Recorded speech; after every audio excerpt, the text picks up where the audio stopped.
വചനത്തിലേക്ക് നമുക്ക് പ്രവേശിക്കാം. 1 ശമൂവേൽ പുസ്തകം 10-ാം അധ്യായം അതിൻ്റെ 9-ാമത്തെ തിരുവചനം നമുക്ക് വായിക്കാം. 1 ശമൂവേൽ പുസ്തകം 10-ാം അധ്യായം 9-ാമത്തെ തിരുവചനം. ഇങ്ങനെ അവൻ ശമൂവേലിനെ വിട്ടുപിരിഞ്ഞപ്പോൾ ദൈവം അവന് വേറൊരു ഹൃദയം കൊടുത്തു. ആ അടയാളങ്ങളെല്ലാം അന്ന് തന്നെ സംഭവിച്ചു. നമുക്ക് സുപരിചിതമായ വേദഭാഗമാണ്. നമുക്ക് അറിയാം, ഒന്നാമത്തെ രാജാവായ ശൗലിനോട് ബന്ധപ്പെട്ടാണ്. അതിൻ്റെ 1-ാം വാക്യത്തിൽ, അപ്പോൾ ശമൂവേൽ തൈലപാത്രമെടുത്ത് അവൻ്റെ തലയിൽ ഒഴിച്ച് അവനെ ചുംബിച്ച് പറഞ്ഞത്, യഹോവ തൻ്റെ അവകാശത്തിൻ്റെ പ്രഭുവായി നിന്നെ അഭിഷേകം ചെയ്തിരിക്കുന്നു. ദൈവത്തിൻ്റെ അഭിഷേക തൈലം വീണ ആ ശൗലിനെ കുറിച്ചാണ് ഈ ഭാഗം നമ്മൾ വായിക്കുന്നത്. അങ്ങനെ ശമൂവേലുമായി സംസാരിച്ച് ചില അടയാളങ്ങളെക്കുറിച്ച് പങ്കുവെച്ചിട്ട് പോകുമ്പോൾ ആ ഭാഗം ഒടുവിൽ അടയാളങ്ങളെല്ലാം അന്ന് തന്നെ സംഭവിച്ചു എന്ന് നമ്മൾ വായിക്കുന്നു. എനിക്ക് ഏറ്റവും സന്തോഷകരമായ ഒരു വേദഭാഗമാണ് ഈ ശൗലിൻ്റെ തെരഞ്ഞെടുപ്പ് എന്നുള്ള വിഷയം. ശൗലിനെ സംബന്ധിച്ച് വാസ്തവത്തിൽ ഇസ്രായേൽ ന്യായാധിപന്മാരുടെ ഒരു കാലം അതിൻ്റെ അവസാന ഘട്ടത്തിലേക്ക് വരുമ്പോൾ 15-ാമത്തെ ന്യായാധിപനായി ശമൂവേല് ഭരിച്ചുകൊണ്ടിരിക്കുമ്പോൾ തൻ്റെ പുരോഹിത ശുശ്രൂഷയും പ്രവാചക ശുശ്രൂഷയും ന്യായാധിപിക ശുശ്രൂഷയൊക്കെ ഒരുമിച്ച് ഈ മനുഷ്യൻ ചെയ്തു വരികയാണ്. അങ്ങനെ ഒരു കാലഘട്ടത്തിലാണ് ജനം ഒരു മുറവിളി, ഞങ്ങൾക്കൊരു രാജാവിനെ വേണം, പുറത്തുള്ളവരെ പോലെ ഞങ്ങൾക്കും ഒരു രാജാവിനെ വേണം. അപ്പോൾ ഈ ഒരു രാജാവിനെ വേണം എന്നുള്ള ചിന്ത ജനത്തെ ഭരിച്ചുകൊണ്ട് മുന്നോട്ട് പോകുന്നു. രാജാവാകാനൊരു പ്രിപ്പറേഷനിലല്ല, സത്യത്തിൽ അങ്ങനെ ഒരു ചിന്തയിലെയല്ല ശൗലിൻ്റെ ജീവിതയാത്ര എന്ന് പറയുന്നത്. ശൗൽ അങ്ങനെ ഒരു കാര്യം ഓപ്ഷനായിട്ട് പോലും വെച്ചിട്ടില്ലായിരുന്നു. പക്ഷേ ദൈവം ശൗലിനെ കണ്ടപ്പോൾ ദൈവം തമ്പുരാൻ തന്നെ അതിനൊരു നിയോഗത്തിലേക്ക് ശൗലിനെ കൊണ്ടുവരികയായിരുന്നു. നമ്മളവിടെ വായിക്കുമ്പോൾ 9:2 ശൗൽ എന്ന പേരുള്ള യൗവനം കോമളത്വവും ഉള്ളൊരു മനുഷ്യൻ, അവനേക്കാൾ കോമളനായ ഒരു പുരുഷൻ ഇല്ലായിരുന്നു. എല്ലാവരെക്കാളും തോൾ മുതൽ പൊക്കമേറിയവനായിരുന്നു. ശൗലിനെ സംബന്ധിച്ച് ദൈവം തിരഞ്ഞെടുക്കാൻ ഉദ്ദേശിച്ച് ഇവന് ഒരു സാധാരണയിൽ കവിഞ്ഞൊരു ക്വാളിറ്റി, എല്ലാവരിൽ നിന്നൊരു വ്യത്യസ്തത, എല്ലാവരെക്കാട്ടിൽ കുറച്ചുകൂടെ നമ്മൾ പറയത്തില്ലേ, അല്പം കൂടെ അറിവ്, അല്പം കൂടെ ബുദ്ധി, അല്പം കൂടെ പരുവം. കണ്ടാൽ ഈ 6-6.5 അടി പൊക്കമൊക്കെ ഒരാളെ നമ്മൾ കണ്ടാൽ നമ്മൾ ഒരു നോട്ടം നോക്കും. എല്ലാവരെക്കാട്ടിലും തോൾ മുതൽ പൊക്കമുള്ളൊരു മനുഷ്യൻ എന്ന് പറഞ്ഞാൽ കഴിവും പ്രാപ്തിയും ഗുണവിശേഷങ്ങളും ഒക്കെയുള്ള ഒരു ചെറുപ്പക്കാരനാണ്. ഒത്തിരി താലന്തുകൾ, ഒത്തിരി വിശേഷതകൾ ശൗലിനെ കുറിച്ച്. ശേഷം ദാവീദിനെ കുറിച്ചും ഇങ്ങനെ തന്നെ നമ്മൾ വായിക്കുന്നുണ്ട്. 7-8 ഗുണങ്ങൾ ദാവീദിനെ കുറിച്ച് നമ്മൾ വായിക്കുന്നുണ്ട്. ഞാൻ പറഞ്ഞു വന്ന ആശയം, ഇതിൻ്റെ ഇൻട്രൊഡക്ഷനായി ഞാൻ ഇങ്ങനെ പറഞ്ഞു തുടങ്ങാം.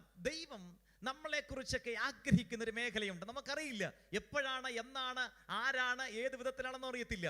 പക്ഷെ ഒരു കാര്യം ഞാൻ ഊന്നിപ്പറയാൻ ആഗ്രഹിക്കുന്നു. ദൈവം നമുക്ക് ചില താലന്തുകൾ നൽകിയിട്ടുണ്ട്. ദൈവം ചില വിശേഷതകളിലൂടെ നമ്മളെ നടത്തുകയാണ്. ദൈവം തമ്പുരാനാൽ നമുക്ക് ചില പ്രാപ്തികൾ നൽകപ്പെട്ടിട്ടുണ്ട്. നമ്മൾ ഓർക്കും, അയ്യോ ഇത്രയും പ്രാപ്തനായ ഒരു മനുഷ്യനായിരുന്നു, ഇത്രയും പ്രാപ്തി ദൈവം കൊടുത്തിരുന്നു, ഇത്രയും കോമളനായിരുന്നു, ഇത്രയും ദൈവകൃപയുണ്ടായിരുന്നു.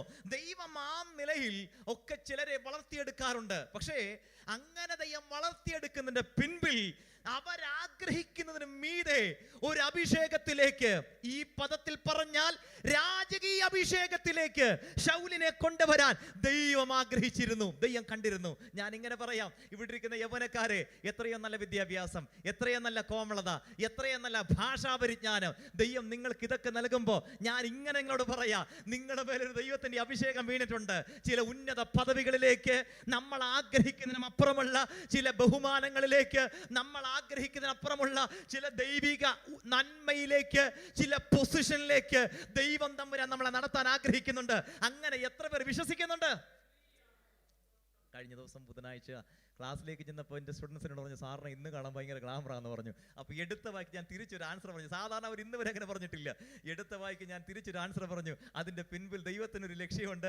ആ ലക്ഷ്യത്തിലേക്ക് നടത്താനാണ് സാറിന് ഇപ്പോൾ ഒരു ഗ്ലാമർ തന്നെയെന്ന്. ഞാനൊരു കാര്യം നിങ്ങളോട് പറയാം. ദൈവം നിങ്ങൾക്ക് നല്ല വിദ്യാഭ്യാസം നൽകിയെങ്കിൽ, അതിന് മാതാപിതാക്കളെ ഒരുക്കിയെങ്കിൽ, കഷ്ടപ്പെട്ട് പഠിക്കുന്നെങ്കിൽ, പഠിച്ചതിൽ വീണ്ടും വളരാൻ ആഗ്രഹിക്കുന്നെങ്കിൽ, അതിലൂടെ മുന്നേറണമെന്നൊരു ആഗ്രഹം മനസ്സിനകത്തുണ്ടെങ്കിൽ, അതിനപ്പുറം ഒരു കാര്യം ആത്മീകരോട് ഞാൻ പറയാം.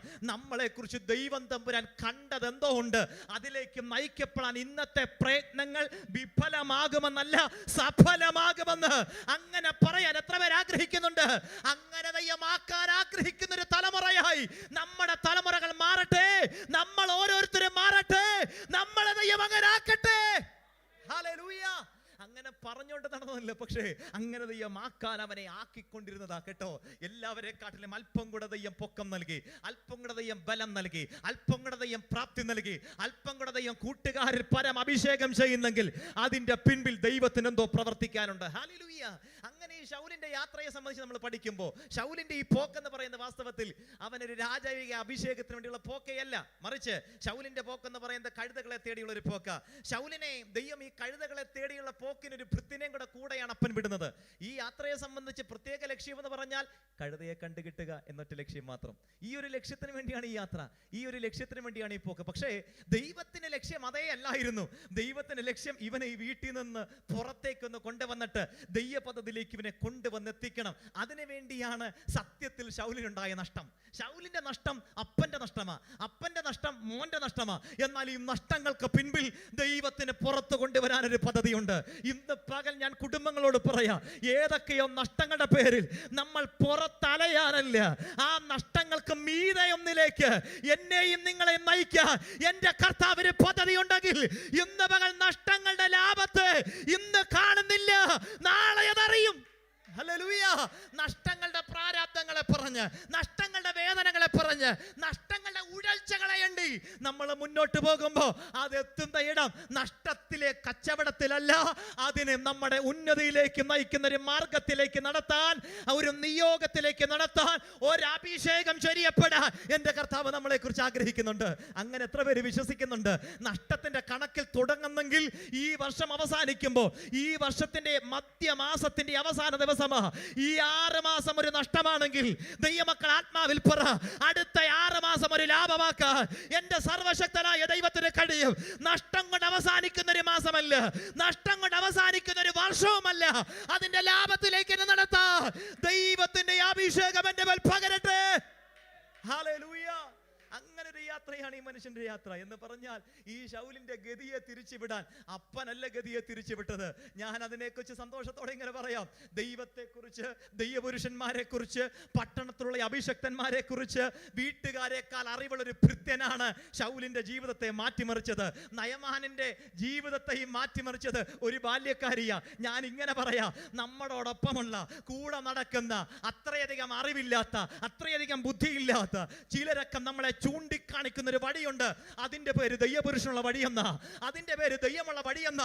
ചിലപ്പോഴെങ്കിലും നമ്മൾ ഓർക്കും നമ്മുടെ ബുദ്ധി കൊണ്ട്, ഇവൻ എന്നെക്കാട്ടിൽ താണവനാ, ഇവൻ എൻ്റെ അത്രയും ബുദ്ധിയില്ല, എൻ്റെ അത്രയും വിവേകമില്ല, എൻ്റെ അത്രയും മിടുക്കനല്ല. എന്നാൽ ശൗലിനെ ആ ദൈവപുരുഷന്റെ അടുക്കലേക്ക്, ആലോചനയ്ക്കപ്പുറം ഒരു നിയോഗത്തിലേക്ക് മാറാൻ, ഒരു അഭിഷേക തൈലം പകരപ്പെടാൻ നയിച്ചതൊരു ഭൃത്യനാ.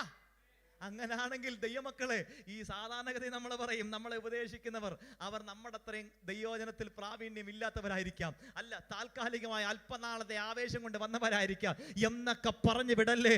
അതൊരു നന്മയുടെ വഴിയായിട്ട് മാറും, അതൊരു അനുഗ്രഹത്തിന്റെ വഴിയായിട്ട് മാറും, അതൊരു ദൈവപ്രവർത്തിയുടെ വഴിയായിട്ട് മാറും. അങ്ങനെ ഒരു ഉപദേശം സ്വീകരിക്കാൻ നമ്മളിൽ എത്ര പേര് തയ്യാറാകുന്നോ അത് ദൈവത്തിന്റെ പ്രവൃത്തിയായി നമ്മുടെ മേൽ ചൊരിയപ്പെടാൻ സർവശക്തൻ സംഗതിയാക്കുമെങ്കിൽ ഇന്ന് പകൽ ആലോചനയ്ക്കൊന്ന് വിധേയപ്പെട്ട ദൈവപാദപീഠത്തിലേക്ക് മടങ്ങി പോകാൻ, അങ്ങനെ ഒന്ന് കരേറാൻ നമ്മൾ ആഗ്രഹിക്കട്ടെ. ശൗല് വീട്ടിൽ പോകാൻ വേണ്ടി നോക്കിയതാ, ഭൃത്യന ആലോചനയ്ക്ക് വേണ്ടി വിട്ടത്. ദൈവമക്കളെ, അങ്ങനാണെങ്കിൽ ഇന്ന് പകൽ, ഇന്ന് കേൾക്കുന്ന ഈ വചനത്തിലൂടെ ദൈവാലോചനയിലേക്ക് നമ്മൾ കടന്നു വരുന്നതെങ്കിൽ, ആലോചനയ്ക്ക് അവിധേയപ്പെടുന്നതെങ്കിൽ നമ്മൾ നഷ്ടം കൊണ്ട് മടങ്ങി പോകത്തില്ല. നമ്മളെ മേൽ ഇതുവരെ ചൊരിയാത്തതൊന്ന് ദൈവം പകർന്ന് നൽകി നമ്മളെ മടക്കി അയക്കും. ഈ ആലയം വിട്ട് ഇന്ന് പകൽ മടങ്ങി പോകുമ്പോ നമ്മൾ ഇതുവരെ പ്രാപിക്കാത്തത്, ചിന്തിക്കാത്തത്, അതിന്റെ ചില മേഖലകളിലേക്ക് തുറക്കപ്പെടാ ഈ വചനം കഴിയുമ്പോ നമ്മുടെ മടക്കയാത്ര ദൈവം അങ്ങനെ ഒരു തിരിച്ചറിവിന്റെ പാതയാക്കി മാറ്റും. ഹല്ലേലൂയ. എന്ന് പറഞ്ഞാൽ ദൈവാലോചനയ്ക്ക് വേണ്ടി തിരിയുന്നതാണ് നമ്മുടെ ജീവിതത്തിന്റെ ഏറ്റവും വലിയ ശ്രേഷ്ഠത എന്ന് പറയുന്നത്. അതാണ് നമ്മുടെ ജീവിതത്തിന്റെ പുതിയ വഴിത്തിരിവെന്ന് പറയുന്നത്. ഇപ്പോഴത്തെ വഴിയെല്ലാം നടന്ന് പോകുമ്പോൾ ഈ കഴുതയെ കിട്ടാനുള്ള വഴിയല്ല സത്യത്തിൽ ദൈവം ഉപദേശിച്ചു കൊടുത്ത വഴി. കഴുതയ്ക്കപ്പുറം നിന്റെ ദൈവത്തിന്റെ വഴിയാണ് ആലോചന സഭയിൽ വരുമ്പോൾ ദൈവം തമ്പുരാൻ കാണിച്ചു തരുന്നത്. ദൈവമക്കളെ, പലതിൻ്റെയും പുറകെ നടന്ന് പലതിൻ്റെയും പുറകെ ഓടി നമ്മുടെ ജീവിതം ഇല്ലാതാകാനല്ല, ദൈവത്തിന്റെ പുതിയ വഴിയിലേക്ക് പ്രവേശിക്കാൻ ഇന്ന് പകൽ എത്ര പേർ പ്രാർത്ഥനയോടെ ദൈവസന്നിധിയിൽ കടന്നു വന്നിട്ടുണ്ട്? അപ്പാ, എനിക്കൊരു പുതിയ വഴി കാണണം, എനിക്കൊരു പുതിയ വഴി അങ്ങിൽ നിന്ന് അറിയണം. അങ്ങനെയുള്ള കൊതിയോട് ഇന്ന് പകൽ കടന്നു വന്നവർക്ക് ദൈവത്തിന്റെ പുതിയ വഴി, നിനക്ക് വേണ്ട പുതിയ വഴി അത് കാണിച്ചു തരാനും അതിനു വേണ്ടി നിയോഗിക്കാനും ദൈവം നമ്മുടെ കൂടെയുണ്ട്. ഹല്ലേലൂയ. അങ്ങനാണെങ്കിൽ അലച്ചിലിന്റെ അവസാനം ദൈവമക്കളെ അഭിഷേകത്തിന്റെ മേഖലയാ തുറക്കപ്പെടുന്നത്. അലച്ചിൽ കൊണ്ട് തീരാനല്ല ഈ ക്രിസ്തീയ ജീവിതം, അലഞ്ഞ് വലഞ്ഞ് പോകാനല്ല നമ്മുടെ ഈ യാത്ര. ഈ അലച്ചിനെല്ലാം അപ്പുറം ദൈവം ഒരുക്കുന്ന ചില പാന്താവുകളുണ്ട്. അതിലേക്ക് എനിക്ക് പ്രവേശിക്കണം, അതിലേക്ക് എനിക്ക് നടത്തപ്പെടണം, അതിലേക്ക് എനിക്ക് മുന്നേറണം. അതിന് ദൈവത്തിന്റെ അഭിഷേകം കൂടിയേ തീരൂ, അതിന് ദൈവത്തിന്റെ കൃപ കൂടിയേ തീരൂ, അതിന് ദൈവ നിയോഗം കൂടിയേ തീരൂ. പ്രവാചകീയ അഭിഷേകം, രാജകീയ അഭിഷേകം, അതോടെ പൗരോഹിത്യ അഭിഷേകം. ഇവിടെ രാജകീയ അഭിഷേകത്തിലേക്ക് കടക്കപ്പെടുന്നത്. ഈ അഭിഷേകം എന്ന പദത്തെ സത്യത്തിൽ പുതിയ നിയമത്തിലേക്ക് വരുമ്പോൾ പരിശുദ്ധാത്മാവിനെ കുറിച്ച് 6-7 പദങ്ങളുണ്ടെങ്കിലും 3 പ്രധാന പദങ്ങളാണ് നമ്മളോട് ബന്ധപ്പെട്ട് കണക്ട് ആയിരിക്കുന്നത്. അതൊന്ന് പരിശുദ്ധാത്മ സ്നാനം, ബാപ്റ്റിസം, പരിശുദ്ധാത്മ നിറവ്, infilling of the Holy Spirit, പരിശുദ്ധാത്മ അഭിഷേകം, anointing of the Holy Spirit എന്ന് പറഞ്ഞാൽ ബാപ്റ്റിസവും ഇൻഫില്ലിംഗും അനോയിന്റിംഗും എന്ന് പറഞ്ഞ പദങ്ങളെ പുതിയ നിയമത്തിലേക്ക് വരുമ്പോൾ ബാപ്റ്റിസം ഒരിക്കലായി സംഭവിക്കപ്പെടുകയാണ്, ഒരിക്കലായി. ഫില്ലിംഗ് എന്ന് പറഞ്ഞാൽ നമ്മൾ ഉപവസിച്ചും പ്രാർത്ഥിച്ചും ആത്മീക ജീവിതത്തിലും ഈ ആത്മാവിനെ നിറച്ചുകൊണ്ടിരിക്കുകയാ. അഭിഷേകം എന്ന് പറഞ്ഞാൽ പ്രത്യേക ശുശ്രൂഷയ്ക്ക് വേണ്ടി ദൈവം നമുക്ക് നൽകുന്ന നിയോഗങ്ങളാണ്, പ്രത്യേക ശുശ്രൂഷയ്ക്ക് വേണ്ടി. അപ്പോ ഇവിടെ പ്രത്യേക ശുശ്രൂഷയ്ക്കുള്ള നിയോഗമായിട്ടാ ഈ അഭിഷേക തൈലത്തെ ശൗമേൽ പകരുവാൻ വേണ്ടി ഇടയായി തീരുന്നത്. എന്നാൽ ഈ സമയം പ്രത്യേകാൽ എനിക്ക് ചിന്തിക്കാൻ ആഗ്രഹിക്കുന്ന ഭാഗം, ഈ ദൈവമനുഷ്യനെ ഇങ്ങനൊരു പരുവത്തിലേക്ക് കൊണ്ടുവരുമ്പോ ആ സമയത്ത് ഈ അഭിഷേക തൈലം ഒഴിക്കാൻ ശൗലിന്റെ കൂടെ ശൗമേല് മാത്രമേ ഉള്ളൂ. ദൈവം പറഞ്ഞു, ഈ ദൈവപുരുഷൻ പറഞ്ഞു, നീ എൻ്റെ കൂടെ പാർക്കണം, പോകുമ്പോൾ അല്പം ഒന്ന് നിൽക്കണം, വൃത്തിനെ കടത്തിവിടണം, എനിക്കും നിന്നോടൊന്ന് സംസാരിക്കാനുണ്ട്, നിന്നോട് ചിലത് അറിയിക്കാനുണ്ട്. ദൈവമക്കളെ, ദൈവത്തിന്റെ ചില പ്രവർത്തികളിലേക്ക് നമ്മളെ നയിക്കാൻ വ്യക്തിപരമായിട്ട് ദൈവത്തിന് നമ്മളെ കിട്ടണം. എത്ര പേര് അങ്ങനെ ആഗ്രഹിക്കുന്നുണ്ട്? ദൈവത്തിന് നമ്മളെ കിട്ടുന്നില്ല എന്നുള്ളതാണ് ദൈവം തമ്പുരാന്റെ വിഷമം. നമ്മളെ ദൈവത്തിന് പിടികിട്ടത്തില്ല. പലരും ഇങ്ങനെ ദൈവസന്നിധി തെന്നി നടക്കുകയാ. ദൈവമക്കളെ സേവിക്കുന്നെങ്കിൽ ആത്മാർത്ഥമായിട്ട് ദൈവത്തെ സേവിക്കണം, ആരാധിക്കുന്നെങ്കിൽ ആത്മാർത്ഥമായിട്ട് ദൈവത്തെ ആരാധിക്കണം, ഹൃദയം തുറക്കുന്നെങ്കിൽ ആത്മാർത്ഥമായിട്ട് ഹൃദയം തുറക്കണം. നമ്മളെ ദൈവത്തിന് വേണം, നമ്മളെ ദൈവത്തിന് വേണം. ഒറ്റയ്ക്ക് വേണം പ്രിയരെ, നമ്മളെ തന്നെ ദൈവത്തിന് വേണം, ചിലത് അറിയിക്കാൻ വേണ്ടി വേണം. ഏലി പുരോഹിതന്റെ കൂടെയല്ല, ശമൂവേൽ ബാലനെ ഒറ്റയ്ക്ക് ദൈവത്തിന് വേണമായിരുന്നു. നമ്മോട് ചിലത് പറയാൻ ഇന്ന് പകൽ എത്ര പേരങ്ങനെ പ്രാർത്ഥിക്കുന്നുണ്ട്? എന്റെ കർത്താവിന് എന്നെ ഒറ്റയ്ക്ക് വേണം, എന്നെ ചില നിയോഗങ്ങളിലേക്ക് നടത്താ, എന്റെ കർത്താവിന് എന്നെ ഒറ്റയ്ക്ക് വേണം. ഹല്ലേലൂയ. ദൈവമക്കളെ, ദൈവം നമ്മളെ ഒറ്റപ്പെടുത്താനല്ല, നമ്മളെ ഒറ്റയ്ക്ക് കിട്ടിയിട്ട് ദൈവത്തിന്റെ ഒരു ചാലക ശക്തിയാക്കി മാറ്റാൻ തമ്പുരാൻ നമ്മളെ കുറിച്ച് ആഗ്രഹിക്കുന്നുണ്ട്. അങ്ങനെ പ്രാർത്ഥിക്കുന്ന എത്ര പേരുണ്ട്? എന്നെ കുറിച്ചുള്ള ദൈവ നിയോഗത്തിന് അപ്പ, ഞാൻ അങ്ങയുടെ കരങ്ങളിലേക്ക് എന്നെ സമർപ്പിക്കുമ്പോ അതെനിക്ക് കൈമാറാ, അതെനിക്ക് പ്രാപിക്കാൻ. ഹല്ലേലൂയ. അങ്ങനെ ഈ ദൈവിക അഭിഷേക തൈലത്തെ ഒഴിക്കുമ്പോൾ ആ 10-ാം അധ്യായം നമ്മൾ മുന്നോട്ട് വരുമ്പോൾ ഈ ദൈവപുരുഷൻ കോൺഫിഡൻസ് ആയിട്ട് ഈ മനുഷ്യനോട് പറയുന്ന 3 അടയാളങ്ങളുണ്ട്. 3 അടയാളങ്ങൾ. ഈ 3 അടയാളങ്ങളെ കുറിച്ച് പറഞ്ഞ ശേഷം അതിന്റെ 9-ാമത്തെ വാക്യം നമ്മൾ വായിച്ചത് എങ്ങനെയാണെന്നറിയാമോ? ആ അടയാളങ്ങളെല്ലാം അന്ന് തന്നെ സംഭവിച്ചെന്ന്. സത്യത്തിൽ ഒറ്റ ദിവസം കൊണ്ട് എല്ലാ അടയാളം സംഭവിച്ചെന്ന് പറഞ്ഞാൽ നമ്മളൊരു അടയാളം ചോദിച്ചിട്ട് ഒറ്റ ദിവസം കൊണ്ട് സംഭവിക്കാന്ന് പറഞ്ഞാൽ അങ്ങനെ ഒരു സൈൻ ദൈവം ചെയ്തിട്ടുണ്ടെങ്കിൽ 3 അടയാളം ഒറ്റയടിക്ക് ഒറ്റ ദൂത് പറഞ്ഞിട്ട് നമ്മൾ ഈ ദൈവദാസന്മാർ നമ്മളോട് ആലോചനയൊക്കെ പറഞ്ഞിട്ട് അടയാള സഹിതം പറയും, ഡേറ്റ് ഒക്കെ പറയും. അത് അന്ന് തന്നെ അല്ലല്ലോ 3 എണ്ണം നടക്കുന്നത്. എന്നാൽ ശൗലിന്റെ ജീവിതത്തിന്റെ മാത്രം പ്രത്യേകത 3 അടയാളം എപ്പോൾ തന്നെ നടന്നു? ഒറ്റ ദിവസം കൊണ്ട് തന്നെ നടന്നു. ആദ്യത്തെ അടയാളം 2-ാം വചനത്തെ നമ്മളിങ്ങനെ വായിക്കുന്നത്, നീ ഇന്ന് തന്നെ പിരിഞ്ഞു പോകുമ്പോൾ ബെന്യാമിന്റെ അതിരിലെ സെൽസഹിൽ റാഹേലിന്റെ കല്ലറയിൽ വെച്ച് 2 ആളെ നീ കാണും. നീ അന്വേഷിക്കുന്നവൻ പുറപ്പെട്ടു പോകുന്ന കഴുതകളെ കണ്ടുകിട്ടിയിരിക്കുന്നു. നിന്റെ അപ്പൻ കഴുതയെക്കുറിച്ച് ചിന്ത വിട്ട് എൻ്റെ മകന് വേണ്ടി ഞാൻ എന്തു ചെയ്യേണ്ടേ എന്ന് പറഞ്ഞ് നിങ്ങളെക്കുറിച്ച് വിഷാദിച്ചിരിക്കുന്നു എന്ന് അവർ നിന്നോട് പറഞ്ഞു. 1-ാമത്തെ ചിന്ത, ദൈവത്തിന്റെ അഭിഷേകം വീണ ദൈവമക്കളെ, നമുക്ക് നഷ്ടമായ അവകാശങ്ങൾ, നഷ്ടപ്പെട്ടു പോയത് ദൈവം മടക്കി തരും. ഇവിടെ ഈ ദൈവ മനുഷ്യൻ പോയതെങ്ങനെ? ഈ ശൗല് എല്ലാം കഴിഞ്ഞ് തിരിച്ചു വന്നപ്പോ അവന്റെ വഴിയെ കുറിച്ചുള്ള ആലോചന, അവൻ എന്തു ചെയ്യണമെന്നുള്ള ദൂത്. ഇതാണ് ദൈവാത്മാവ് പറഞ്ഞത്. എന്നിട്ട് ഭൃത്യനെ വിട്ടിട്ട് അവനെ അഭിഷേകം ചെയ്തു. ഈ അഭിഷേക തൈലം വീഴുമ്പോഴും അകത്തൊരു ചിന്തയുണ്ട്. എന്താ ചിന്ത? അകത്തുള്ള ചിന്ത അപ്പന്റെ കഴുത. ഈ അഭിഷേക തൈലം വീണ ശേഷം ദൈവം പറയുന്ന ആദ്യത്തെ കാര്യം, നിന്നെ ഞാൻ ഇതൊക്കെ ഈ അഭിഷേകം അയക്കുമ്പോ നിനക്ക് തെളിവായിട്ട് നിന്നെ ഞാൻ ആക്കുമെന്നെ പിൻപിൽ ഒന്നാമത്തെ അടയാളം, രണ്ടാള് വരും. ഈ രണ്ടാള് വന്നിട്ട് നിന്നോട് പറയും, അപ്പന്റെ കഴുതയെ തിരിച്ചു കിട്ടി. അപ്പന് നഷ്ടമായത് നിന്റെ നഷ്ടം കൂടെയാ. എന്നാൽ നീ ദൈവസ്ഥലം വന്ന് പ്രാർത്ഥിച്ച് ദൈവനിയോഗം പ്രാപിച്ചിരിക്കുമ്പോ ഇനിയും പഴയ നഷ്ടം ദൈവമേ മാറ്റിയില്ലല്ലോ, അത് കിട്ടിയില്ലല്ലോ, അതങ്ങനെ തന്നെ കിടക്കുവാണല്ലോ എന്ന് നീ പറയേണ്ടി വരില്ല, എന്ന് നീ ചിന്തിക്കേണ്ടി വരില്ല. ഈ അഭിഷേക തൈലം വീഴുമ്പോ എന്തൊക്കെ നിന്റെ വീടിനകത്ത് നഷ്ടമായോ, വീടിനകത്ത് നഷ്ടമായതൊക്കെ ഞാൻ നിനക്ക് മടക്കി തരും. ഇന്ന് പകൽ എത്ര പേര് അത് വിശ്വസിക്കുന്നുണ്ട്? അയ്യോ, കുടുംബത്തിനകത്ത് നഷ്ടമായ പലതുണ്ട്. തലമുറ നഷ്ടമായ പലര്, സാമ്പത്തികം നഷ്ടമായ പലര്, ആരോഗ്യം നഷ്ടമായ പലര് ഇന്ന് പകലത് മടക്കി തരാ അഭിഷേകം കൊണ്ട് കഴിയും.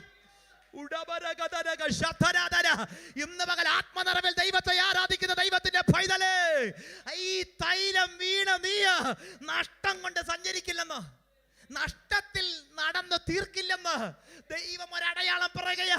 നീ പോകുമ്പോ രണ്ടുപേര് വരും. എന്ത് പറയാനാന്നറിയാമോ? അയ്യോ, എല്ലാം പോയെന്ന് പറയാനല്ല, പോയത് തിരിച്ചു കിട്ടിയെന്ന് പറയാ. നീ വെറുതെ നടന്നു കുഴയണ്ട, എന്റെ സന്നിധിയിൽ വന്നിരുന്നാ മതി. നിന്റെ അഭിഷേകം ഞാൻ നിനക്ക് തരുമ്പോ തന്നെ വീടിനകത്തെ ശൂന്യതയും ഞാൻ പണിതെടുക്കും, നഷ്ടത്തെയും ഞാൻ മാറ്റിയെടുക്കും. ഇന്ന് പകൽ ദൈവത്തിൽ വന്നിരിക്കുന്ന വെറുതെയല്ല പ്രിയരെ, വെറുതെയല്ല. രക്തത്താൽ വചനത്താൽ ജയം. വെറുതെയല്ല ഉപവസിക്കുന്നത്, വെറുതെയല്ല പ്രാർത്ഥിക്കുന്നത്, വെറുതെയല്ല നെടുമ്പാട് വീഴുന്നത്, വെറുതെയല്ല ദൈവകൃപയ്ക്ക് വേണ്ടി യാചിക്കുന്നത്. നീ എത്രത്തോളം ദൈവത്തോട് അടുക്കുന്നു അത്രത്തോളം നിന്റെ ഭൗതിക മേഖലകളെ അവകാശത്തെ ദൈവം ഇല്ലാതാക്കുമെന്നല്ല, ദൈവം നികത്തി തരുമെന്ന. ഹല്ലേലൂയ. നഷ്ടമായതിന്റെ മടക്കി പ്രാണത്തിന് വേണ്ടി എത്ര ദൈവമക്കൾ ഈ വർഷം പ്രാർത്ഥിക്കുന്നുണ്ട്. കഴിഞ്ഞ കാലങ്ങളിൽ ജീവിതത്തിന്റെ ആലസ്യം കൊണ്ട് നഷ്ടമായത് അല്ല, നമ്മുടെ ഉത്തരവാദിത്ത കുറവ് കൊണ്ട് നഷ്ടമായത് അല്ല, നമ്മൾ അറിയാതെ നഷ്ടമായത്, അറിഞ്ഞോണ്ട് നഷ്ടമായത് ഇന്ന് പകൽ അതൊക്കെ അഭിഷേകം കൊണ്ട് നികന്നു വരുമെന്ന് യേശുവിന്റെ നാമത്തിൽ. 3 നഷ്ടങ്ങൾ, നാടിന്റെ നഷ്ടമാ, ദമ്മയുടെ നഷ്ടമാ, ഒരു മോന്റെ നഷ്ടമാ. എന്നാൽ ഈ നഷ്ടം 3 നിലകളിലാണെങ്കിലും ദൈവം ഈ നഷ്ടത്തെ തിരികെ തരുമെന്ന് യേശു കർത്താവ് പോലും പറഞ്ഞെങ്കിൽ, ദൈവ പൈതലേ, നഷ്ടത്തിന്റെ പിന്നാലെ നീ അങ്ങോട്ട് നഷ്ടപ്പെട്ടതിന് വേണ്ടി പോകുമെന്നല്ല, മടങ്ങിയ ഇടത്തേക്ക് നിനക്ക് മടക്കി തരാനും എന്റെ ദൈവം സർവശക്തനാ. കേട്ടോ, നഷ്ടപ്പെട്ടതൊരു വ്യക്തിയാണെങ്കിൽ ആ വ്യക്തിയെ ദൈവം മടക്കി കൊണ്ടുവരും. നഷ്ടപ്പെട്ടതിന്റെ നന്മയാണെങ്കിൽ അതിനെ ദൈവം മടക്കി കൊണ്ടുവരും. ഇന്ന് പകൽ ദൈവാത്മാ പറയുന്നു, ലഭിക്കാനുള്ള അവകാശങ്ങളാണെങ്കിൽ അത് നിന്റെ പക്കൽ സ്വർഗ്ഗം തരുമെന്ന്. ഒന്ന് മടക്കി മാറ്റി വെക്ക, ഒന്നും നീക്കി വെക്ക എന്റെ ദൈവം അനുവദിക്കത്തില്ല. Hallelujah, hallelujah. അഭിഷേക തൈലം വീണപ്പോ ദൈവം പറഞ്ഞു, ശൗലേ, നിനക്ക് നഷ്ടമായതൊക്കെ ഞാൻ നിന്റെ പക്കലേക്ക് മടക്കി തരാൻ വേണ്ടി പോകുകയാ. എന്നാൽ ഒരു കാര്യം ശ്രദ്ധിച്ചു, ആ ഭാഗത്ത് ഇത് പറയുമ്പോ തന്നെ പറയുന്നുണ്ട്, നിന്റെ അപ്പന്റെ കഴുതയെക്കുറിച്ച് ചിന്ത വിട്ട് തന്റെ മകന് വേണ്ടി ഞാൻ എന്ത് ചെയ്യേണ്ടു എന്ന് പറഞ്ഞ് നിങ്ങളെക്കുറിച്ച് വിഷാദിച്ചിരിക്കുന്നു എന്നവർ നിന്നോട് പറയും. 3-ാം വചനം, അവിടെ നിന്ന് നീ മുൻപോട്ട് ചെന്ന്. അയ്യോ, ഇതൊരു വലിയ പ്രതിസന്ധിയാ. കാരണം എന്താണെന്നറിയാമോ? അപ്പൻ നഷ്ടത്തെ ദൈവം നികത്തി കൊടുത്തു. ഇത് കേൾക്കുമ്പോൾ ഒരു സന്തോഷം, പെട്ടെന്ന് തന്നെ ഒരു വിഷമത്തിന്റെ കാര്യം. എന്താ? നിന്നെക്കുറിച്ച് അപ്പം വിഷമിച്ചുകൊണ്ടിരിക്കുക എന്നവർ പറയും. അത് പറയുമ്പോൾ അവരുടെ കൂടെ പോണമെന്നല്ല, ശമൂവേല് പറഞ്ഞു, എന്നാ, നീ വീണ്ടും മുന്നോട്ട് പോണം. ഇപ്പൊ നിന്റെ അപ്പന്റെ ആഗ്രഹം എന്നാ? ഈ സമ്പത്തിന്റെ നഷ്ടം നികത്തി, മൃഗത്തിന്റെ നഷ്ടം നികന്നു, നീ നഷ്ടപ്പെടുമോ എന്നൊരു ചിന്ത അപ്പനുണ്ട്. പക്ഷേ നീ ഇനിയും പോകേണ്ടത് മുന്നോട്ടാ.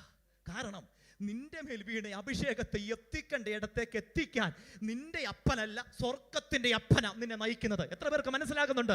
ദൈവമക്കളെ, നമ്മുടെ ചില ജീവിതയാത്രയിൽ വീണ്ടും പഴയതിലേക്ക് കുരുക്കിയിടാൻ, വീണ്ടും പലതിലേക്കും ഇല്ലാതാക്കി ഒതുക്കാൻ ശത്രുവായവൻ നമുക്കെതിരെ ബോധപൂർവം ശ്രമിച്ചാൽ പോലും ഇന്ന് പകൽ ആലോചന പറഞ്ഞ ദൈവം പറഞ്ഞു, നീ പോകേണ്ടത് മുന്നോട്ട് തന്നെ, നീ പോകേണ്ടത് മുന്നോട്ട് തന്നെ, മുന്നോട്ട് പോകാൻ പറക.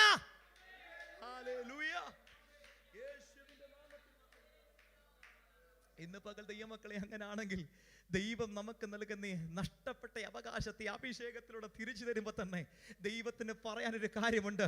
മുമ്പേ അവൻ്റെ രാജ്യം നീതി അന്വേഷിച്ച് നീ മുന്നോട്ട് പോയിക്കോ. ഇനിയും പഴയതിലേക്ക് പോകണ്ട. നീ വിട്ടത് പലതും ഉണ്ടാകും. വിട്ടതിലേക്കല്ല നിന്റെ പോക്ക്. നീ എൻ്റെ രാജ്യത്തിന് വേണ്ടി മുന്നോട്ട് പോ. ഞാൻ പറയുന്നിടത്തോട്ട് മുന്നോട്ട് പോ. എന്താ മുന്നോട്ട് പോകാൻ പറയുന്നതെന്ന് അറിയാമോ? അടയാളം ഒന്നേ തീർന്നിട്ടുള്ളൂ. ഒരടയാളമേ ഞാൻ പറഞ്ഞിട്ടുള്ളൂ. ഇനി 2 അടയാളങ്ങൾ നിനക്ക് നടക്കാനുണ്ട്. എത്ര പേര് വിശ്വസിക്കുന്നുണ്ട്? ഒരടയാളം കൊണ്ട് നീ സംതൃപ്തനാകണ്ട. ഒരടയാളം കൊണ്ട് എല്ലാം ഓക്കെ ആയെന്ന് പറയണ്ട.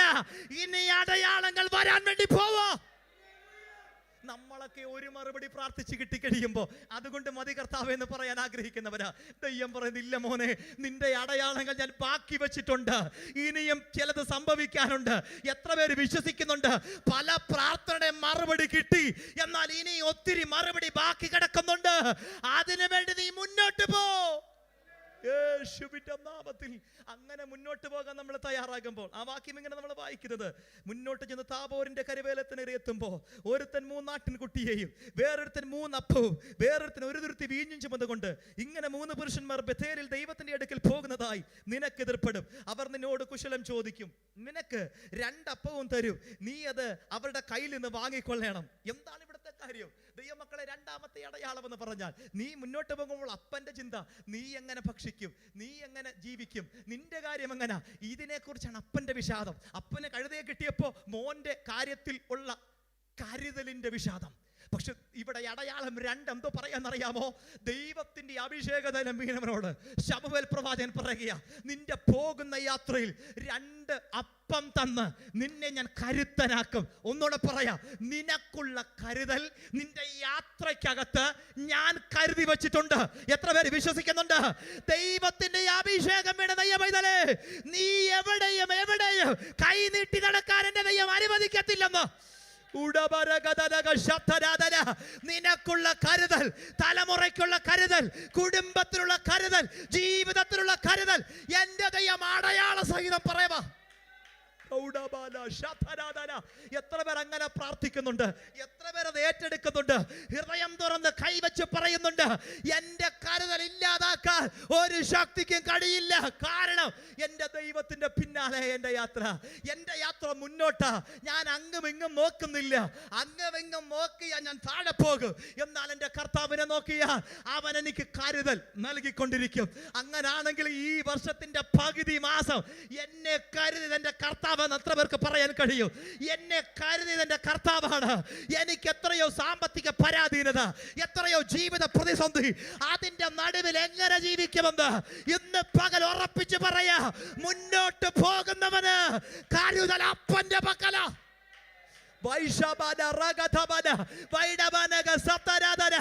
ഓരോ ദിവസവും കരുതാ. അപ്പത്തിന് വേണ്ടി കരുതാ, വെള്ളത്തിന് വേണ്ടി കരുതാ, ആവശ്യത്തിന് വേണ്ടി കരുതാ. ഹല്ലേലൂയ. അങ്ങനാണെങ്കിൽ പ്രിയ ദൈവമക്കളെ, എന്റെയും നിങ്ങളുടെയും ക്രിസ്തീയ ജീവിതത്തിൽ 2ാമത്തെ അടയാളം ദൈവം തമ്പുരാൻ പറയുകയാ, ഈ മരുഭൂയാത്രയിൽ നീ അങ്ങനെ ശോഷിക്കത്തില്ല. നിനക്ക് വേണ്ടതാ, നിനക്ക് എതിർപ്പെടും. അവിടെ നിന്ന് നിനക്ക് വേണ്ടി ഇങ്ങോട്ട് വരുമെന്ന്. നീ അങ്ങോട്ട് പോകല്ല.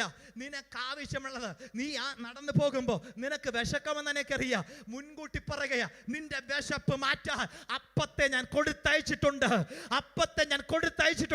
ഇന്ന് പകൽ പ്രാർത്ഥിക്കുന്ന ദൈവമൈതലേ, ദൈവം ചില നന്മകൾ കൊടുത്ത് വിട്ടിട്ടുണ്ട്. ദൈവം ചില നന്മകൾ തുറക്കാൻ വേണ്ടി പോകുകയാ. എത്ര പേരത് വിശ്വസിക്കുന്നുണ്ട്?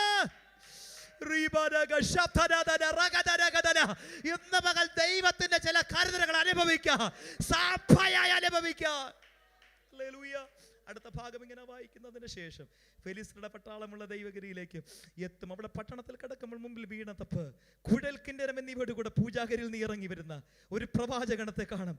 അവ പ്രവചിച്ചുകൊണ്ടിരിക്കും, യഹോവയുടെ ആത്മാവ് ശക്തിയോടെ നിന്റെ മേൽ വന്നിട്ട് നീയും അവരോടുകൂടെ പ്രവചിക്കുകയും ആൾ മാറിയവനെ പോലെ ആയിത്തീരുകയും ചെയ്യും. ഇവിടെ ഇതുവരെ കാണാത്തവരിൽ നിന്നാണ് ഈ കരുതൽ. ഇതുവരെ അന്വേഷിച്ച് കണ്ടെത്തിയതല്ല. ദൈവം തമ്പുരാൻ അവരെ അന്വേഷിച്ച് നിന്റെ അടുക്കൽ കൂട്ടിമുട്ടിച്ചതാ. ദൈവമക്കളെ അങ്ങനെ പ്രവർത്തിച്ചോണം. നമ്മളെ അന്വേഷിച്ച് കൂട്ടിമുട്ടിക്കുന്ന ഒരു മേഖലയുണ്ട് കേട്ടോ. നീ വെറുതെ എവിടെയെങ്കിലും ഇല്ലാതാകാറില്ല. ദൈവം ചിലതിനെ നിന്റെ അടുക്കലെത്തിക്കും, നിന്റെ യാത്രക്കകത്തെത്തിക്കും, നിന്റെ പോക്കിനകത്തെത്തിക്കും. ഹല്ലേലൂയ. അതിന് പക്ഷെ ഒറ്റ കാര്യമുള്ളൂ, റൂട്ട് ദൈവം പറഞ്ഞ റൂട്ടായിരിക്കണം. എത്ര പേർക്ക് മനസ്സിലാകുന്നുണ്ട്? ദൈവം പറഞ്ഞ റൂട്ടിലെ ദൈവത്തിന്റെ കരുതൽ വരുള്ളൂ. യേശുവിന്റെ നാമത്തിൽ സ്വന്തം റൂട്ടിൽ പോയിട്ട്, സ്വന്തം ആലോചനയിൽ പോയിട്ട്, സ്വന്തം വഴി പോയിട്ട് ദൈവം കരുതാത്തതെന്താ, ദൈവം തുറക്കാത്തതെന്താ എന്ന് പറയരുത്. ഇന്ന് പകൽ ദൈവത്തിന്റെ വഴിത്താരയിലാണെങ്കിൽ, ദൈവത്തിന്റെ റൂട്ടിലാണെങ്കിൽ നിനക്കുള്ള ദൈവം കൊടുത്തു വിട്ടിട്ടുണ്ട് കേട്ടോ. ഹല്ലേലൂയ. ഇതിനുശേഷം മൂന്നാമത്തെ തലം ഇവിടെ നമ്മൾ വായിക്കുകയാണ്. ഈ ദൈവം വീട്ടുവിടുന്നത് മറ്റൊരിടത്തേക്ക്. അതെന്താണെന്ന് ചോദിച്ചാൽ, രാജകീയ അഭിഷേകം വീണ ദൈവപുരുഷൻ. ഈ ദൈവപുരുഷൻ പോകുമ്പോൾ ഒരു വലിയ കൂട്ടത്തെ കാണുകയാണ്. എന്താണ് ആ കൂട്ടം? അവിടെ വായിക്കുന്ന പ്രവാചക ഗണമാ. പ്രവാചക ഗണത്തെ കാണുക. സത്യത്തിൽ രാജകീയ അധികാരത്തിലേക്ക് നയിക്കപ്പെടുക, ആ ഒരു അധികാര സ്ഥാനത്തിലേക്ക് പോകുക. ഇനിയും ഇപ്പൊ ഇതിന്റെ ആവശ്യമുണ്ടോ എന്ന് ശൗല് ചിന്തിച്ചേക്കാം. പക്ഷേ അതിനു മുൻപ് അവനെ രാജകീയ അഭിഷേകം നൽകുമ്പോൾ തന്നെ പോകുന്ന വഴിക്ക് മൂന്നാമത്തെ അടയാളമായി ദൈവാത്മാവ് ദൈവദാസനോട് പറഞ്ഞു, നിനക്ക് ഒരു പ്രവാചക അഭിഷേകം തരാം. ഒന്നുകൂടെ പറഞ്ഞാൽ, നിനക്ക് കൃപാവരങ്ങളെയും കൂടെ ഞാൻ തരാൻ വേണ്ടി പോകുകയാണ്. എന്റെ ദൈവമക്കളെ, എത്ര പേരത് സ്വീകരിക്കാൻ തയ്യാറുള്ളത്? ഇവിടെ പറയുന്ന ഈ 6-ാമത്തെ വചനം കണ്ടോ? യഹോവയുടെ ആത്മാവ് അവന്റെ മേൽ വന്നിട്ട് അവരോടുകൂടെ പ്രവചിക്കുകയും ആൾ മാറിയവനായി തീരുകയും ചെയ്യും. നമ്മുടെ രാജകീയ അഭിഷേകം പ്രതിഫലിക്കുന്നത് എങ്ങനെയാണെന്ന് ചോദിച്ചാൽ, ഇരിക്കുന്ന ഇരിപ്പിൽ ഇരുന്നാൽ പോരാ, ഒരു മാറ്റം സംഭവിക്കണം. മാറ്റം. ആൾ മാറണം. ആൾ മാറണം. ആൾ മാറണമെങ്കിൽ ദൈവകൃപ പകരണം. ദൈവകൃപ പകരണം. എത്ര പേർക്ക് മനസ്സിലാകുന്നുണ്ട് ദൂത്? നീ ആൾ മാറിയ, നീ ആൾ മാറിയ. ദൈവമക്കളെ, പലപ്പോഴും നമുക്ക് പറ്റുന്ന പ്രശ്നം എന്താണെന്നറിയാമോ? ആത്മീകത്തിൽ തഴക്കവും പഴക്കവും അത്യാവശ്യം പരിചയവും കാര്യങ്ങളൊക്കെ ഉണ്ടെങ്കിൽ നമ്മുടെ ചിന്ത ഇങ്ങനെ ഓടുമെന്നുള്ളൊരു ബാലൻസ് ഷീറ്റ് നമ്മൾ തയ്യാറാക്കി വെച്ചാൽ സത്യത്തിൽ പിന്നെ ദൈവകൃപയില്ലെങ്കിലും കുഴപ്പമില്ലെന്ന് ചിന്തിക്കും. പക്ഷേ ദൈവം ഇവനെ രാജസ്ഥാനത്ത് കൊണ്ടുവരാൻ അഭിഷേകം ചെയ്യുമ്പോൾ തന്നെ ഇവനെ ആത്മാവിൽ തികഞ്ഞവനാക്കാനും ദൈവം ആഗ്രഹിക്കുന്നുണ്ട്. നമ്മുടെ ഇടയിലെ പലരുടെയും പ്രശ്നം എന്താണെന്നറിയാമോ? നമ്മുടെ ഇടയിൽ പഠിപ്പിച്ചു വിട്ട പല പിള്ളേരും നിരീശ്വരവാദികളാണ്. ഒരു കാര്യമില്ല, അനുഗ്രഹം കിട്ടിയാലും നിത്യതയിൽ അവനെത്തത്തില്ല. ഒരു കാര്യം ഞാൻ ദൈവമക്കളെ പ്രബോധിപ്പിക്കാം, നമ്മൾ പ്രാർത്ഥിക്കണം. ദൈവം നൽകിയ പൊസിഷനുകൾ ഉയരുമ്പോൾ പോലും ദൈവത്തിന്റെ കൃപയിൽ നിന്ന് വീഴാതിരിക്കുക, ദൈവത്തിന്റെ കൃപയിൽ നിന്ന് വീഴാതിരിക്കുക, ദൈവത്തിന്റെ കൃപകളെ പ്രാപിക്കാൻ അങ്ങനൊരു തലമുറ നമ്മുടെ വീട്ടിൽ എഴുന്നേറ്റ് വരണം. അങ്ങനൊരു അഭിഷേകം അവരുടെ മേൽ പകരപ്പെടണം. കൃപാവരങ്ങളാൽ ആൾ മാറിയവനായി. ശൗലിനെ ആൾ മാറ്റിയത് ദൈവത്തിന്റെ കൃപകളാ കേട്ടോ. നമ്മളെ ആൾ മാറ്റേണ്ടതും ദൈവത്തിന്റെ കൃപകളാ. നമ്മുടെ മേൽ പകരപ്പെടാൻ ദൈവം ആഗ്രഹിക്കുന്ന വിധ. അങ്ങനാണെങ്കിൽ ഈ അടയാളത്തിന് വേണ്ടി നമ്മൾ എത്ര പേര് പ്രാർത്ഥിക്കട്ടെ? അപ്പാ, എൻ്റെ തലമുറ പരിശുദ്ധാത്മാവിനെ നിറയപ്പെടണം. എൻ്റെ തലമുറ അന്യ ഭാഷകൾ സംസാരിക്കണം. എൻ്റെ തലമുറ ആത്മാവിൽ നിറയപ്പെടണം. എൻ്റെ തലമുറയുടെ മേൽ അവിടുത്തെ അഭിഷേകം പകരപ്പെടണം. അവരാൾ മാറിയതുപോലാകണം. ഇവിടുത്തെ ബുദ്ധിക്കപ്പുറമായി ദൈവത്തിന്റെ അഭിഷേകം പകരപ്പെടുമ്പോൾ അവരെ ജ്ഞാനത്തിലും ആത്മാവിലും എന്ന വണ്ണം, ജ്ഞാനത്തിലും ആത്മാവിലും എന്ന വണ്ണം ദൈവമാക്കി തീർക്കാൻ ദൈവത്തിന്റെ കൃപാവരത്താൽ ഈ മനുഷ്യൻ ആൾമാറവനായി തീർന്നു കേട്ടോ. അവിടെ നിന്ന് ദൈവമക്കളെ, ഞാൻ ആ ഭാഗം അവസാനിപ്പിക്കുക, സമയം കഴിഞ്ഞു. ഇങ്ങനെ നമ്മൾ വായിക്കുന്നത്, നീ എനിക്ക് വൈകിൽക്കാലിലേക്ക് പോകണം, ഹോമയാകോ സമാധാനം കഴിപ്പാൻ ഞാൻ നിന്റെ അടുക്കൽ വരെ, ഞാൻ നിന്റെ അടുക്കൽ നിന്ന് നേരിടുന്നൊക്കെയും പറഞ്ഞു തീരുവോളം 7 ദിവസം കാത്തിരിക്കണം. ദൈവന് വേറൊരു ഹൃദയം കൊടുത്തു. 2 ചിന്തകൾ ദൈവം ഒരു ഉറപ്പ് കൊടുക്കുക. എന്താണ് ഉറപ്പ്? നമ്മുടെ വായിക്കുന്ന കാര്യം ദൈവം പറയുക, ഞാൻ നിന്റെ കൂടെ ഉണ്ട്, ഞാൻ നിന്റെ കൂടെ ഉണ്ട്. ഈ അടയാളങ്ങളിൽ നിനക്ക് സംഭവിക്കുമ്പോൾ യുക്തമെന്ന് തോന്നുന്നു ചെയ്യാം, പക്ഷേ ഞാൻ നിന്റെ കൂടെ ഉണ്ട്. നമ്മുടെ എല്ലാം അടയാളങ്ങൾക്കകത്തെ ഉറപ്പെന്ന് പറയുന്നത് അടയാളം തന്ന ദൈവം കൂടെയുണ്ടെന്ന്. ദൈവം കൂടെയുണ്ടെന്നുള്ള ഉറപ്പാണ് അടയാളത്തെക്കാട്ടി ശക്തമെന്ന് ഞാൻ പറയാം. എത്ര പേർക്ക് മനസ്സിലാകുന്നുണ്ട്? അടയാളത്തിന്റെ പിന്നാലെ യാത്ര ചെയ്യുമ്പോൾ ഇത് ദൈവം കൂടെയുള്ളതിൻ്റെതാണെന്ന് അറ്റസ്റ്റ് ചെയ്യാൻ നമ്മൾ എത്ര പേര് ആഗ്രഹിക്കുന്നുണ്ട്? അങ്ങനെ ആഗ്രഹിക്കണം. ഇതിനെല്ലാം ഇവനെ നിമിത്തമാക്കിയതിന്റെ പിൻപിൽ 7 ദിവസത്തെ കാത്തിരിപ്പാണ്. ഞാനതിപ്പോൾ വ്യാഖ്യാനിക്കുന്നില്ല. അവിടെ ഒരു കാര്യം പറയുന്നുണ്ട്. ശമൂവേൽ ഇതെല്ലാം പറഞ്ഞു തീരുമ്പോൾ ശൗലിന്റെ ഹൃദയം പുതിയതായി എന്ന് പറഞ്ഞാൽ, ഈ അടയാളങ്ങൾക്ക് വേണ്ടി ഒരു മനുഷ്യൻ ചലിക്കപ്പെടണമെങ്കിൽ അഭിഷേകം കൊണ്ട് ഹൃദയം തിരിഞ്ഞു വരണം. അഭിഷേകം കൊണ്ട് ഹൃദയത്തിന് പരിവർത്തനം ഉണ്ടാകണം. എത്ര പ്രസംഗം കേട്ടാലും, എത്ര നമ്മൾ ഇതിനകത്ത് നിന്ന് വന്നെന്ന് പറഞ്ഞാലും, ഹൃദയം തിരിഞ്ഞില്ലെങ്കിൽ